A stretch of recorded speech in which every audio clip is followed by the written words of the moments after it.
Hi welcome to my mini vlog. ಇವತ್ತು ನನ್ನ birthday ಆಗಿರೋದ್ರಿಂದ ನಮ್ಮ ಪತಿಯವರು ಒಂದು ಡ್ರೆಸ್ ಕೊಡಿಸಿದ್ರು, ಹಾಗಾಗಿ ಹಾಕ್ಕೊಂಡು ಹಾಗೆ ಒಂದು ವಿಡಿಯೋ ಮಾಡ್ಕೋತಾ ಇದ್ದೀನಿ. ಈ ವೈನ್ ಕಲರ್ ಡ್ರೆಸ್ ನಂಗೆ ತುಂಬಾ ಇಷ್ಟ ಆಯಿತು. ಅದರಲ್ಲೂ ಈ ವೇಲಿಂದ ಈ ಡ್ರೆಸ್ ಇಷ್ಟ ಆಯಿತು. ನಾನು ಯಾವುದೇ ಒಂದು ಅಂಗಡಿಗೆ ಹೋದ್ರು ಡ್ರೆಸ್ ತೊಗೋಬೇಕಾದ್ರೆ ಫಸ್ಟ್ ನಾನು ನೋಡೋದೇ ವೇಲ್ ಕ್ವಾಲಿಟಿ ಚೆನ್ನಾಗಿದೆಯಾ ಅಂತ.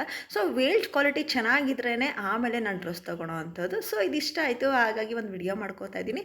ಸೊ ಹುಡುಗರನ್ನೆಲ್ಲ ಸ್ಕೂಲಿಗೆ ಕಳಿಸಿದ ಮೇಲೆ ನಾನು ನಮ್ಮ ಪತಿಯವರು ದೇವಸ್ಥಾನಕ್ಕೆ ಹೋಗಿ ಬರೋಣ ಅಂತ ದೇವಸ್ಥಾನಕ್ಕೆ ಹೋಗ್ತಿದ್ದೀವಿ. ಫಸ್ಟ್ ಹೋಗಿದ್ದೆ ನಾವು ಶಿವನ ದೇವಸ್ಥಾನಕ್ಕೆ. ಶಿವನ ದೇವಸ್ಥಾನದಲ್ಲೆಲ್ಲ ನಮಸ್ಕಾರ ಹಾಕ್ಕೊಂಡು ನೆಕ್ಸ್ಟ್ ನಾವು ಹೋಗಿದ್ದು ಮಾರಮ್ಮನ ದೇವಸ್ಥಾನಕ್ಕೆ. ಆಷಾಢ ಆಗಿರೋದ್ರಿಂದ ಮಾರಮ್ಮನ ದೇವಸ್ಥಾನದಲ್ಲಿ ಶುಕ್ರವಾರ ಮಂಗಳವಾರ ಜನ ಇದ್ದೇ ಇರ್ತಾರೆ. ಸೊ ನಾನು ದೇವ್ರನ್ನ ನೋಡಿದ ತಕ್ಷಣ ಕೇಳ್ಕೊಂಡಿದ್ದು ಏನಪ್ಪ ಅಂದರೆ, ನಾನು ಶತ್ರುಗಳನ್ನೆಲ್ಲ ನೀನೇ ನೋಡ್ಕೋತಾಯಿ, ನನ್ನ ನೋಡಿ ಎಷ್ಟು ಹುರ್ಕೋತಾರೋ ಅವ್ರು ಹುರ್ಕಂತಾನೆ ಇರಬೇಕು, ನಾನು ಅಷ್ಟು ಬೆಳಿತಾನೆ ಇರಬೇಕು ಅಂತ ದೇವ್ರನ್ನ ಕೇಳ್ಕೊಂಡು ನೆಕ್ಸ್ಟ್ ಹೋಗಿದ್ದು ನಾನು ಆಂಜನೇಯಂಗೆ. ಆಂಜನೇಯ ದೇವಸ್ಥಾನದೆಲ್ಲ ಮುಗಿಸ್ಕೊಂಡು ನೆಕ್ಸ್ಟ್ ನಾವು ಸ್ವೀಟ್ ಅಂಗಡಿಗೆ ಹೋದ್ವಿ. ಏನಕ್ಕೆ ಅಂದರೆ ನಮ್ಮ ಮನೇಲಿ ಇರೋವಂಥ ಸ್ವೀಟ್ಸ್ ಎಲ್ಲ ಖಾಲಿ ಆಗಿಬಿಟ್ಟಿದ್ದು. ಹಾಗೆ ನಾವೇನು ನಿಪ್ಪಟ್ಟು ಚಕ್ಲಿ ಕೋಡ್ಬಳೆ ನಮ್ಮ ಮನೇಲಿ ಇರುತ್ತಲ್ಲ, ಮಕ್ಳಿಗೋಸ್ಕರ ತಂದಿರ್ತೀವಲ್ಲ, ಅದೆಲ್ಲ ಖಾಲಿ ಆಗಿತ್ತು. ಹಂಗೆ ತೊಗೊಂಡು ಮನೆಗೆ ಹೋಗೋಣ ಅಂತ ಹೋದ್ವಿ. ಹಾಗೆ ಒಂದು ಜಿಲೇಬಿನ ಟೇಸ್ಟ್ ಮಾಡಿದ್ವಿ ನಾನು ನಮ್ಮ ಪತಿಯವರು. ಅದೆಲ್ಲ ಮುಗಿಸ್ಕೊಂಡು ಮನೆಗೆ ಬಂದ್ವಿ. Thank you for watching.